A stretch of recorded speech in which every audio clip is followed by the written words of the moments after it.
J'ai beaucoup d'amis et de parents qui ont été dans le cas et qui ont constaté que la procédure, ça traîne effectivement. C'est l'exemple de ma mère dont la voiture a fait un accident et j'ai suivi personnellement le dossier. Ça a couru sur près d'1 an. L'assurance m'a ignoré et l'avocat, et ils m'ont baisé.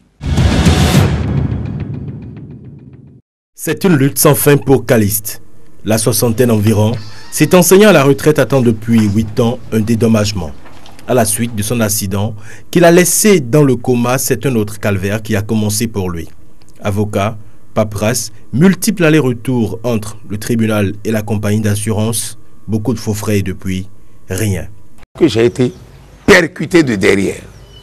Je continue de lire. Je l'ai dit dans l'audition de la gendarmerie. C'est comme ça que je ne me suis plus retrouvé. C'est un contraste éprouvant pour les victimes, réel et patent. 14 compagnies aujourd'hui évoluent dans le secteur des assurances au Bénin et se partagent une manne de plus de 30 milliards. C'est visiblement un filon en plein essor. Depuis un peu plus d'une quinzaine d'années, le secteur fleurit. Les quelques sociétés d'assurance qui existaient se sont vues rejoindre par beaucoup d'autres. Les offres pleuvent et les clients se bousculent aux portes de ces agences qui se frottent les mains. Signature de contrats, paraphe de documents, les assurés se protègent sous le parapluie de leurs assureurs et du coup voient toute responsabilité civile dégagée en cas de dommages créés à autrui. Et ça marche. Pour vérifier l'ampleur du phénomène, nous sommes allés dans le plus grand marché de Cotonou. Ici, c'est un parc automobile qui regroupe des dizaines de milliers de voitures et la grande majorité des chauffeurs sont assurés. Mais ici, comme partout ailleurs, les détenteurs de ces contrats ont leur avis sur la question. Le chauffeur se doit de le faire régulièrement.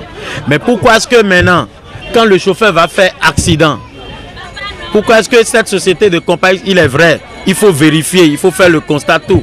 Mais il semble que exprès, ces messieurs de compagnie d'assurance aussi traînent les choses. Lorsque il y a un accidenté que ces maisons-là doivent dédommager, elles mettent assez de temps avant de le faire. Et aussi, le coût est un peu minime. Et après le sinistre, même quand ils doivent vous assurer, bon, ça traîne, il faut attendre des années si possible, quoi. Donc, c'est pas fiable et c'est pas tellement réglementé en la matière et c'est ce que moi je pense de la situation. C'est la lenteur observée dans la procédure qui inquiète la plupart des victimes et même des assurés. Ce cliché est illustré par les tribulations de Caliste, puisqu'après son accident, c'est seulement en 2008 qu'une issue possible s'est profilée à l'horizon pour lui. Ces innombrables démarches aboutissent. Mais au moment où le vieil homme s'attendait à une somme conséquente, à la hauteur des dommages subis, il reçoit une proposition qu'il juge rédhibitoire. Ça n'a rien donné. On m'a proposé 265 000 francs pendant 10 ans. Ah, si j'ai dépensé pour les médicaments plus de 300 000 francs et pour 6 mois de lit, monsieur le journaliste, je vous respecte. Vous voulez qu'on me donne 265 000 francs? Des mois de combat contre la maladie et des années pour le dédommagement et au bout du rouleau, 300 000 francs CFA. Selon nos investigations, les procédures de dédommagement ne sont pas un jeu d'enfant. Procès verbal, certificat médical contre expertise, la liste est longue. À la lenteur déjà annoncée, s'ajoutent maintenant les tests, des lois que la grande majorité des victimes ignorent complètement. Alors, si la victime estime qu'elle a droit à un certain montant, alors que le code nous demande de lui donner un montant inférieur, c'est tout à fait normal que cette victime reçoive ce montant parce que nous avons calculé l'indemnité sur une base technique, alors que la victime n'a aucune notion technique pour pouvoir calculer son indemnité. Le dédommagement est quand même le but de la signature du contrat d'assurance. Au vu donc des multiples péripéties, les accusations pleuvent. L'intention délibérée des assureurs de ralentir la procédure est de plus en plus agitée par les victimes qui pensent que les compagnies d'assurance flouent leurs clients. Mais la direction des assurances avance des chiffres qui blanchissent les assureurs. Et nous, au niveau de la direction, nous avons des normes qui permettent donc d'apprécier si elles sont capables de payer leurs sinistres.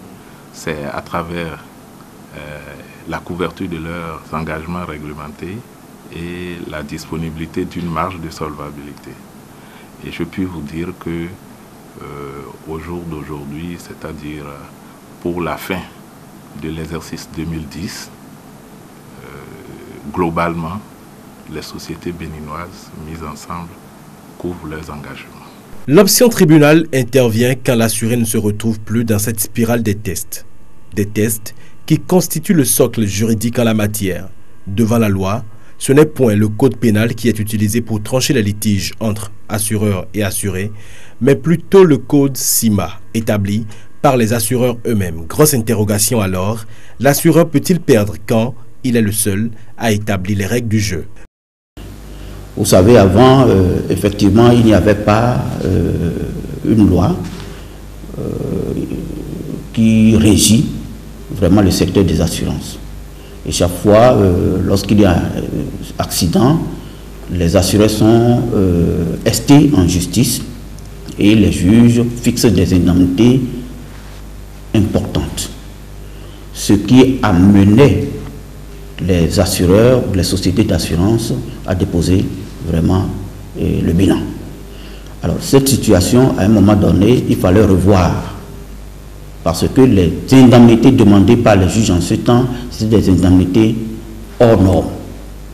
Et c'est ça justement qui a amené les États, ce ne sont même pas les assureurs, les États à revoir la situation et à mettre en place, dans le cadre d'une intégration, à mettre en place sur le code des assurances qui fixe un peu les conditions d'octroi d'indemnités aux victimes.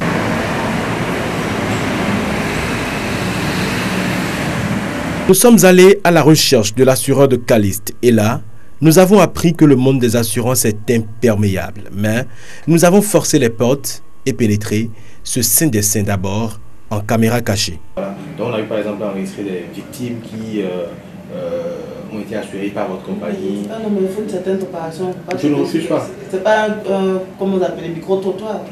Non, je ne fais pas un micro-trottoir. On n'est même pas sur le trottoir. On n'est même pas sur le trottoir ici, on est dans un bureau. On se comprend en fait.